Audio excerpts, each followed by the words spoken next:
अस्सलाम वालेकुम। ये जो सवाल हम सॉल्व करने वाले हैं इसमें हमें बताया गया है कि एक रस्सी है जिसके साथ हमने 10 न्यूटन का वेट हैंग कर दिया है, जिसकी वजह से रस्सी में से डिस्टॉर्शन होगी, वो नीचे की तरफ आएगी और वो एक एंगल बनाएगी 15 डिग्री का राइट साइड पे और 15 डिग्री का लेफ़्ट साइड पे एक्स एक्सिस के साथ। अब इसकी वजह से लोड की वजह से रस्सी के अंदर टेंशन प्रोड्यूस हो गई है। रस्सी की इस राइट साइड पर X Y positive X Y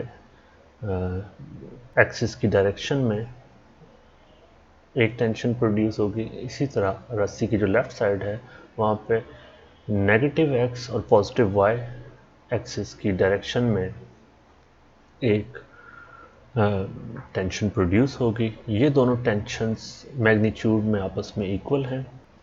अब हमने फाइंड करना है कि इस रस्सी में टोटल टेंशन कितनी प्रोड्यूस हो रही है। इसको फाइंड करने के लिए पहले हमें इन दोनों टेंशन्स को इनके एक्स और वाई कंपोनेंट्स में रिजॉल्व करना पड़ेगा। फिर इन दोनों के एक्स और वाई कंपोनेंट्स को ऐड करना पड़ेगा सेपरेटली।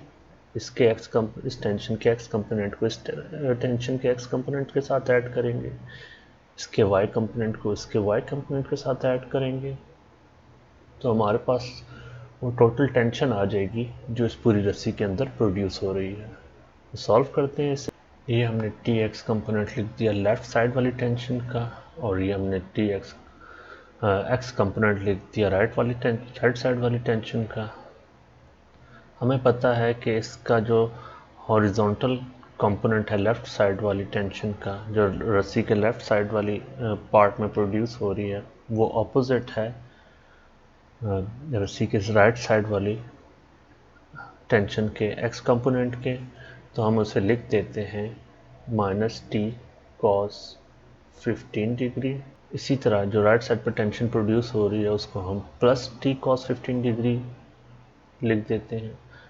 इन दोनों को सम करेंगे तो हमारे पास जो रिज़ल्ट आएगा वो ज़ीरो होगा, यानी कि जो इस रस्सी में एक्स एक्सिस में जो टेंशन प्रोड्यूस हो रही है वो आपस में कैंसिल आउट हो रही है। अब हम फाइंड करते हैं कि इन टेंशन्स के वाई कंपोनेंट्स क्या हैं। हमें पता है कि रस्सी के लेफ़्ट साइड पे भी जो टेंशन प्रोड्यूस हो रही है वो टी वाई होगी और वो अपवर्ड है। इसी तरह जो इस रोप के राइट साइड पे जो टेंशन प्रोड्यूस हो रही है उसका जो वर्टिकल कंपोनेंट होगा वो भी टी वाई होगा और दोनों अपवर्ड डायरेक्शन में है। तो उन दोनों टेंशन्स के वर्टिकल कंपोनेंट्स को हम ऐड करते हैं। दोनों की डायरेक्शन सेम है, जो है T sine 15 degree plus T sine 15 degree. अब हमें पता है कि ये जो वर्टिकल कंपोनेंट्स हैं ये और ये कैंसल आउट हो रहे हैं उस वेट के साथ जो कि सस्पेंड कर रहा है। यानी कि अगर इन दोनों को हम सम करें तो वो मिल के जो वेट है उसको सस्पेंड किए रख रहे हैं। तो अगर हम इन दोनों को ऐड करें और उसमें से उस लोड का वेट माइनस कर दें तो हमारे पास जो इक्विलिब्रियम की पोजीशन अचीव हो जानी चाहिए, जिसको हम इस तरह भी लिख सकते हैं कि ये T Y plus T Y minus weight करेंगे तो हमारे पास इक्विलिब्रियम अचीव हो जाएगा, यानी इक्वेशन ये पूरी ज़ीरो की इक्वल हो जाएगी।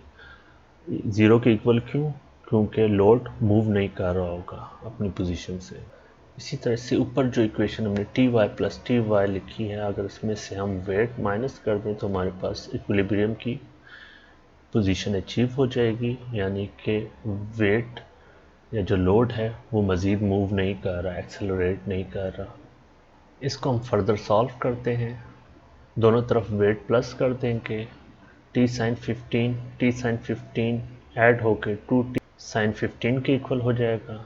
दोनों तरफ वेट को प्लस कर देंगे तो लेफ़्ट साइड पे डब्ल्यू डब्ल्यू से कैंसिल आउट हो जाएगा। साइड पे हमारे पास W यानी वेट आ जाएगा। दोनों तरफ 2 sin 15 के साथ डिवाइड कर देंगे तो लेफ्ट साइड पे हमारे पास T बच जाएगा और राइट साइड हमारे पास W divide by 2 sin 15 degree आ जाएगा। W हमें पता है 10 के इक्वल है और डिनोमिनेटर में हम sin 15 की जगह 0.259 पुट कर देंगे। 0.259 को अगर हम 2 से मल्टीप्लाई करें और फिर 10 डिवाइडेड बाई सारी वैल्यूज़ को डिवाइड कर दें तो हमारे पास जो रिज़ल्ट आता है वो 19.30 न्यूटन है। यानी कि जो इस रोप में टोटल टेंशन प्रोड्यूस हो रही है वो तकरीबन दुगनी है उस वेट के जो उस रोप के साथ सस्पेंड कर रहा है। तो हमारे पास जो रिज़ल्ट है टोटल टेंशन उस रोप के अंदर प्रोड्यूस हो रही है वो 19.30 न्यूटन है।